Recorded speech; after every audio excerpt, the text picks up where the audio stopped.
Hello. We are continuing in our series through Luke chapter 6. I hope that you've been reading through the chapter each day. If you haven't, now is as good of a time as any to start on that journey of just reading the chapter daily to remind yourself that God is the one who should be shaping us even more than the chaotic forces around us. And so today we are going to be reading from Luke chapter 6, verses 11 and 12.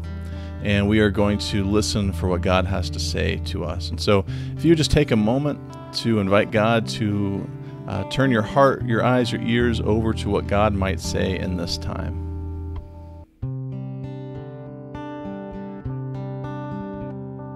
It is well with my soul.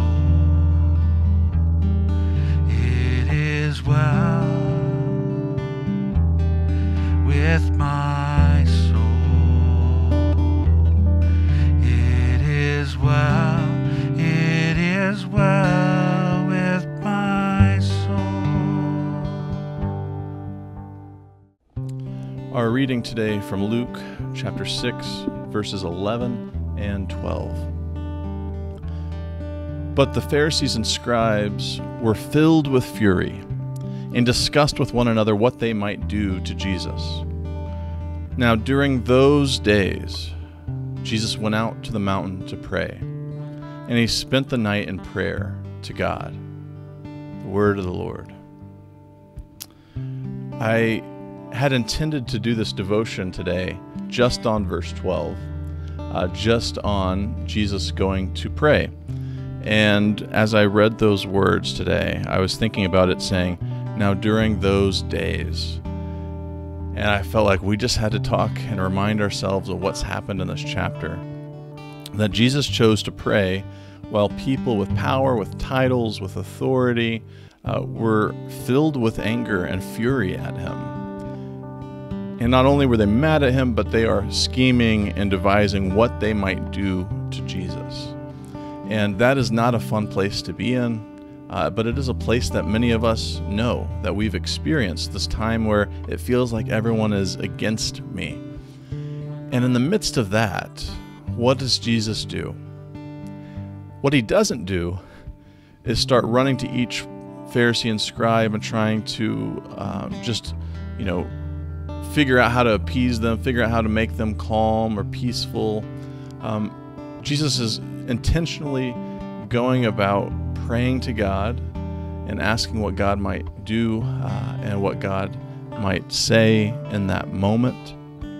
And I appreciate it. And it's not that him running around trying to people please the religious leaders is necessarily just a terrible bad thing, but it is hard work to love and to be good to those who are filled with anger at you. And how important it is to start from a place of love, to start from a place of prayer. And so Jesus, during those days, this was not a one-time thing, but it is a regular practice. I've got to spend time with God so that I can interact and engage with a world that often hates me. And so during those days, and I wonder, during these days, how you'd characterize your own life. How intentional have you been in your own prayer time and your own devotion time? And that's why we're doing this series. But how persistent are you in your prayer life? When you have this feeling, I need to pray, I need to spend time with God, does that become like a one-off event for you? Or is it a part of your regular everyday life that you build into your life? I need time to pray. And so Jesus chooses to pray, and he goes up on a mountain to pray. And we're going to read later in the chapter a story about him coming down the mountain and teaching on a level plain. But first he goes up on the mountain to spend time with God so that he can function and serve and lead on this flat level plain later. But he goes up on the mountain, and I'm wondering, where do you go when you need to pray? And since you're watching this devotion right now, you're in a time of prayer right now. And so where are you right now? Is this a place that you can pray and you can do devotions well? Or is there some other place that you should try to get away to? But what is that spot that if I go there, I can really get into prayer time, I can really read my Bible, I can really think about what God is doing in my life, what God is calling me to. And it's important to locate those places in our lives that we can do that. And so Jesus goes up on the mountain to pray, and he spent the night in prayer to God.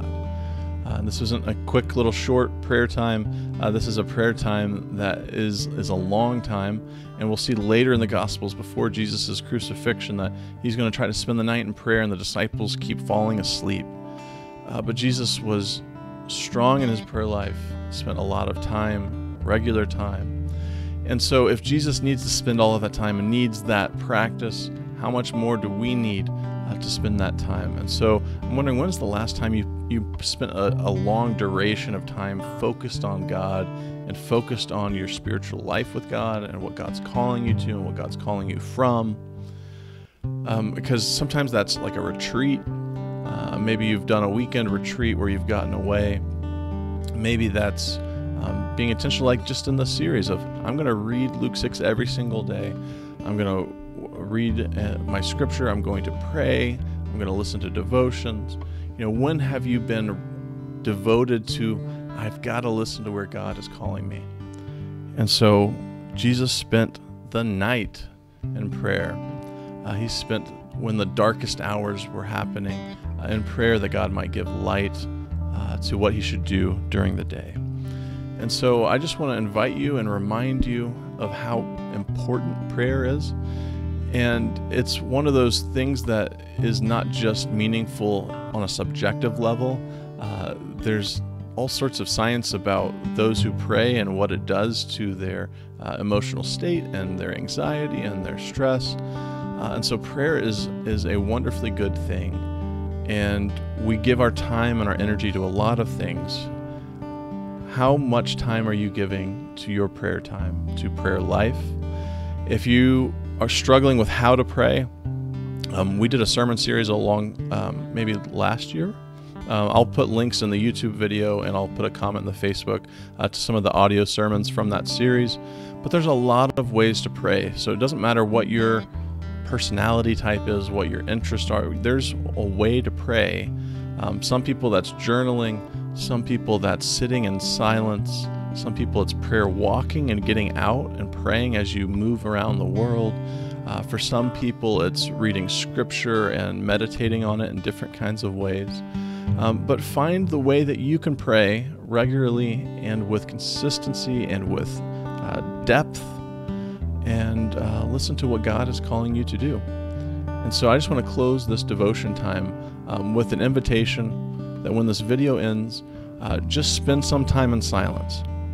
And if silence is difficult for you, just give yourself, I've got 5 minutes. When this video is over, for 5 minutes, I'm just going to sit in silence and listen, and then reflect after that time is over on what God might be saying to me.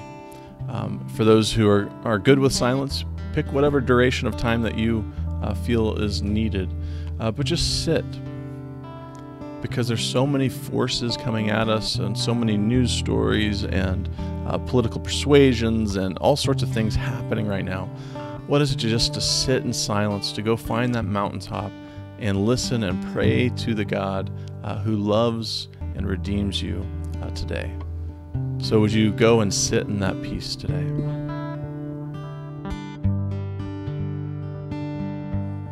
It is well